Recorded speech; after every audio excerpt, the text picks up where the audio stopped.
ဒီနေ့ခေတ်မှာအရန်ကိုစီကတိုးတက်နေတဲ့ကျွန်တော်တို့ရဲ့မျိုးကြီးတွေဟာမနှက်ပြမှာရုတ်တရက်ပြောက်ကွယ်သွားပြီးနှစ်ထောင်ချီတဲ့အထိဘယ်သူမှမသိနိုင်တော့ဘူးဆိုရင်တင်ယုံနိုင်ပါမလား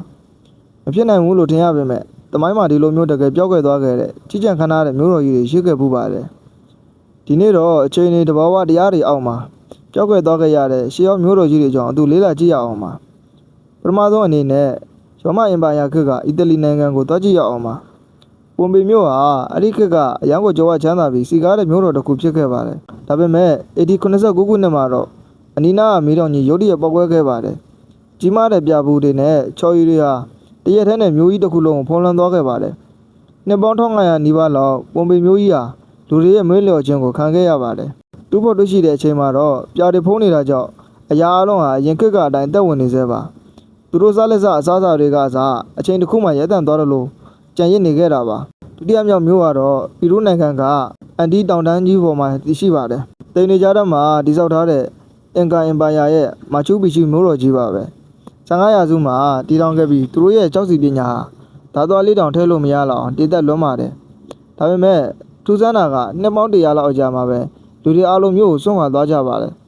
အဲ့ဒီနောက်မှာတော့ထူထပ်တဲ့တောအုပ်ကြီးဟာမျိုးကိုဝါမျိုးသွားပြီးကဘာကြီးနဲ့ဆက်သွယ်ပြတ်သွားခဲ့ပါတယ်1912ခုနှစ်ရောက်မှတာစူဇန်ရှာဖွေသူတို့ကဒီတောအုပ်ထဲကရတနာကိုပြန်လည်ရှာဖွေတွေ့ရှိခဲ့တာပါ။ဘာကြောင့်ဒီလောက်လာတဲ့မျိုးကြီးကိုစွန့်ခွာသွားကြလဲဆိုတာကတော့ဒီနေ့အထိဘေဒီတစ်ခုအနေနဲ့ရှိနေသေးပါ။အခုချိန်မှာတော့မာချူပီချူဟာကမ္ဘာအံ့ဖွယ်တွေထဲကတစ်ခုအဖြစ်ရပ်တည်နေပါတယ်။တတိယမြောက်ကတော့ဂျော်ဒန်နိုင်ငံကပူပြင်းတဲ့တောကန်နာရတဲ့ကိုတွားကြည့်အောင်ပါ။ကြောက်ကဘာတွေကြားမှာပုံွက်နေတာကတော့ခန္ဓာလပတဲ့ပက်ထရာမျိုးတော်ပါ။ဒီမျိုးကြီးကိုအပြင်ကနေစောက်ထားတာမဟုတ်ပဲနှင်းစီအောင်ကြောက်တောင်ကြီးအထဲကိုထွန်းတူပြီးတိစောက်ထားတာပါလွန်ခဲ့တဲ့နှစ်ပေါင်း2000ကျော်ကဒီမျိုးဟာကွန်သွယ်ရေးလမ်းကြောင်းတွဆုံရာအလွန်ချမ်းသာတဲ့နေရာတစ်ခုပါနောက်ပိုင်းမှာရေချောင်းကွန်သွယ်ရေးတွေခေတ်စားလာတာရဲ့ပြက်ထန်တဲ့မြင်းကလေးရန်တန်တွေကြောင့်ရဲ့ဒီမျိုးကြီးကတပြည့်ပြည့်အရေးပါမှုရောကြလာခဲ့ပါတယ်နောက်ဆုံးမှာတော့မျိုးကိုစွန့်ခွာသားကြပြီးဒေသခံမျိုးနယ်စုတွေကလွှဲရင်ဘယ်သူမှမသိတော့တဲ့အထိပျောက်ကွယ်သွားခဲ့ရပါတယ်ဒီနေ့ကမှတော့ဒီနှင်းစီအောင်မျိုးတော်ဟာရှေးအောင်အင်ဂျင်နီယာပညာရဲ့ပြပုတ်တစ်ခုအနေနဲ့ဖြစ်နေပါပြီဒီလောက်ကြီးကျယ်ခမ်းနားတဲ့မျိုးကြီးတွေဟာဘာကြောင့်ပြောက်ကွယ်သွားရတာလဲတဘာဝဘေးအန္တရာယ်တွေစစ်ပွဲတွေဓာတုဥတုပြောင်းလဲမှုတွေဟာအဓိကအကြောင်းရင်းတွေဖြစ်ပါတယ်ဒီအချက်တွေဟာကျွန်တော်တို့ရဲ့လက်ရှိမျိုးပြကြီးတွေရဲ့အနာဂတ်အတွက်လည်းသတိပေးချက်တစ်ခုပါပဲပြောက်ကွယ်သွားတဲ့မျိုးတိုင်းမှာဒီလားတို့ရဲ့သမိုင်းကြောင်းနဲ့သင်ခန်းစာတွေအများကြီးကျန်ရစ်နေပါတယ်